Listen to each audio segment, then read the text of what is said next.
નમસ્કાર, હું છું કુંજન રાવડ અને આપ જોઈ રહ્યા છો આઝાદ મીડિયા લાઈવ।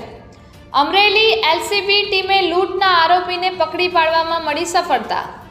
અમરેલી જિલ્લાના એસપી શ્રી હિમકરસિંહ સાહેબની સીધી સૂચનાથી આઈસીબી અમરેલીના પીઆઈ શ્રી એમ પટેલ તથા એલસીબી ટીમ અમરેલીએ લીલિયા પોલીસ સ્ટેશનના લૂંટ ગુનાના 2 આરોપી નંબર 1 મહેશ બંસી અને નંબર 2 તુફાન કંસી રહે બંને મધ્યપ્રદેશવાળાને તારીખ 28/7/2023ના રોજ નાઇટ પેટ્રોલિંગ દરમિયાન લૂંટમાં ગયેલ મુદ્દા માલ સાથે પકડી પાડી કાયદેસરની કાર્યવાહી કરેલ છે।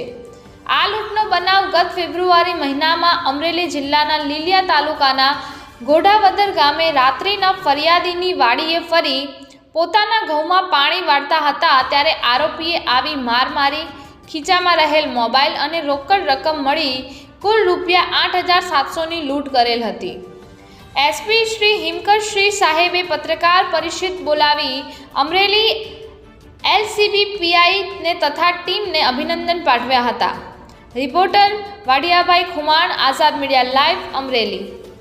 2 ફોન જે આ આરોપીઓ વાપરતા હતા એને પણ કબજે કરવામાં આવ્યા છે।